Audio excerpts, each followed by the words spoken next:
Jadi ya selamat siang kepada rekan-rekan media ya. Pertama ya saya mengucapkan selamat Hari Pers ya. Nah, jadi sekarang kan Hari Pers nih. Iya.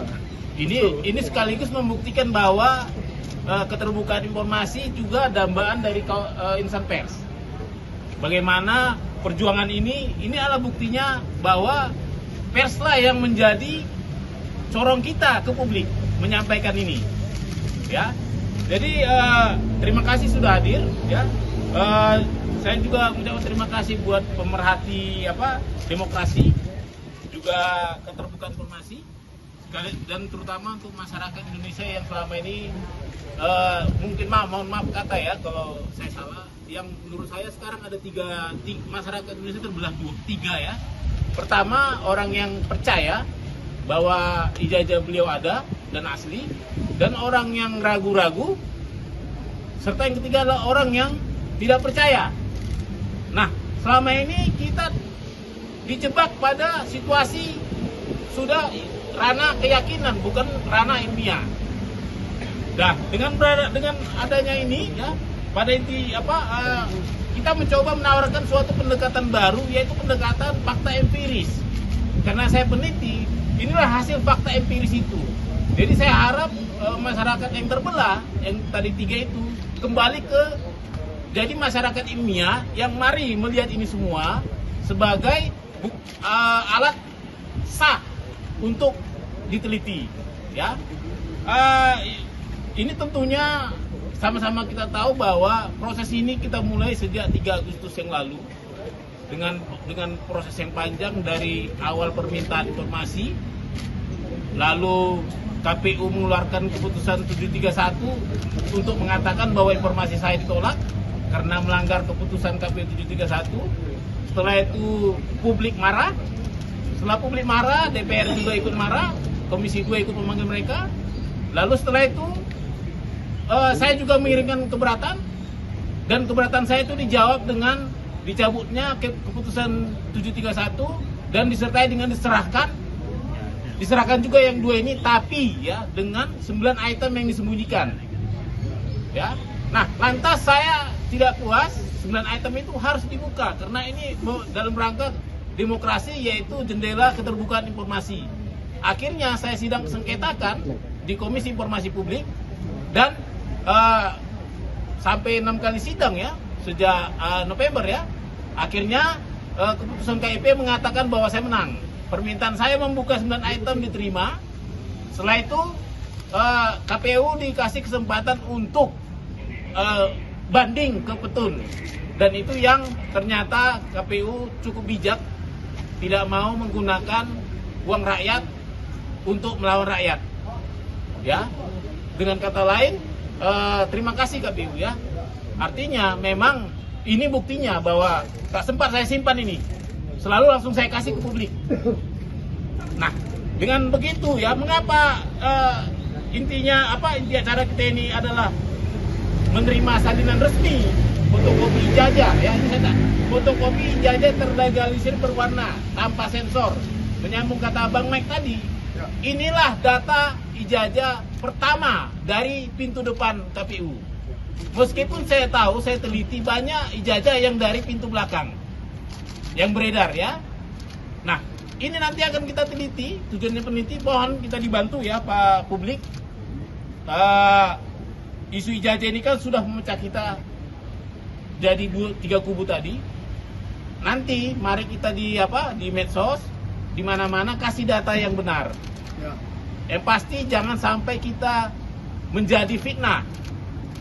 Ya, jangan sampai kita terjebak perbuatan tidak menyenangkan, melanggar undang-undang. Kita ini bisa jadi peneliti dengan apa? Dengan data yang benar. Inilah data yang benar. Ini resmi dari KPU lembaga negara.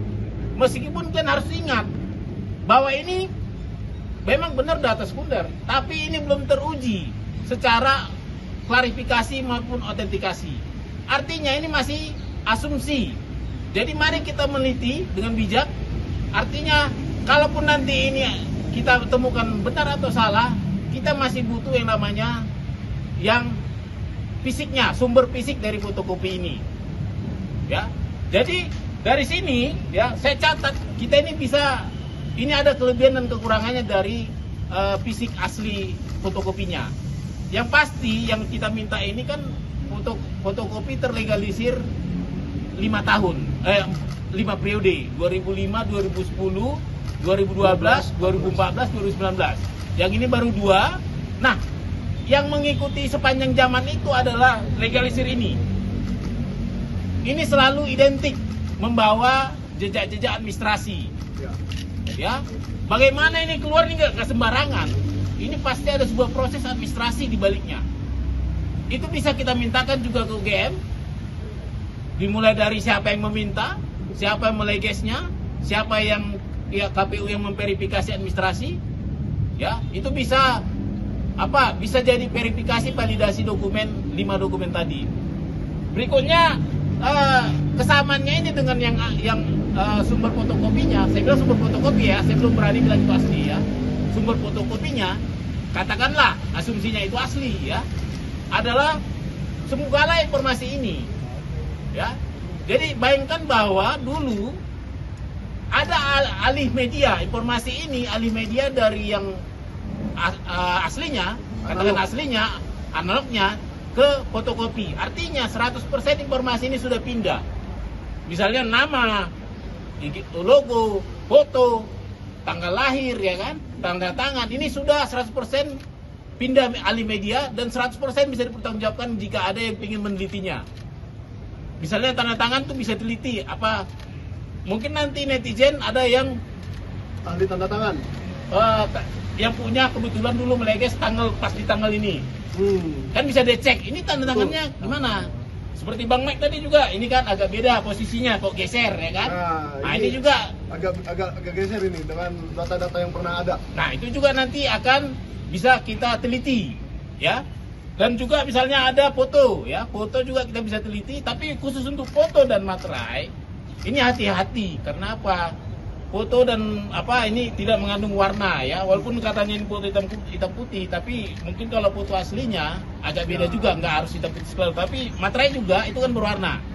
Meskipun bisa kita lakukan analisis tapi terbatas ya, tetap terbatas misalnya bentuknya ya. Dan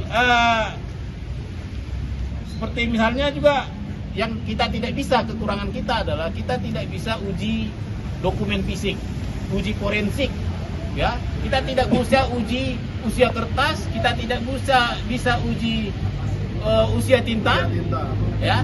Kita tidak tahu ukuran aslinya, ini kan 4 ya, tapi kita tidak tahu ukuran aslinya bagaimana. Itu perlu diingat, jangan pernah kita meneliti ke wilayah itu memakai sampel ini, supaya jangan terjadi fitnah. Saya juga tidak suka kalau nanti beliau jadi dipitnah.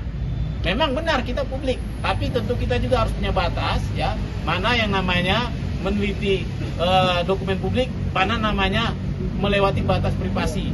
Nah, untuk itu ya, sebagai orang yang punya tanggung jawab moral ya, saya memutuskan membagikan ini di media sosial saya ya. Bisa dicek di media sosial saya. Artinya kalau kalian mau meneliti, jangan pakai teliti yang dibikin orang lain. Takut saya nanti karena ada kebencian, tiba-tiba foto dirubah jadi apa gitu kan, tanda tangan dirubah jadi apa, sehingga kawan-kawan terjebak pada fitnah karena meneliti sampel yang tidak sekunder. Ini kan sekunder ya, seperti itu. Jadi nanti silakan, nanti mungkin nanti malam saya akan upload ini. Nah, mari kita berdiskusi seluruh Indonesia, kita jadikan ini diskursus publik. Semua kita dari sini mari berbicara dengan gaya peneliti, tapi jangan sembarangan tuduh, seperti itu. Dan yang terakhir nih, saya mungkin harus mengucapkan terima kasih buat Bapak Prabowo ya, yang tetap menjaga iklim demokrasi. Kita tahu KPU ini kita ibaratkan adalah rumah demokrasi kita. Dan kita juga berterima kasih kepada KIP yang menjaga selalu supaya pintu KPU, pintu keterbukaan informasi KPU terbuka. Dan saya juga, meskipun kita perjuangan panjang, saya juga berterima kasih ke KPU ya, meskipun tadi sempat menolak permintaan informasi saya, sempat mengeluarkan peraturan 731, melakukan uji konsekuensi, sempat kita bersidang susah payah, sempat juga saling bantah membantah. Tapi itu sudah close, kita selesaikan permasalahan kita lanjut ke permasalahan bangsa yang lebih besar, yaitu bagaimana keterbukaan informasi selanjutnya. Saya rasa itu saja. Barangkali ada pertanyaan? Download Tribun X sekarang, menghadirkan lokal menjadi Indonesia.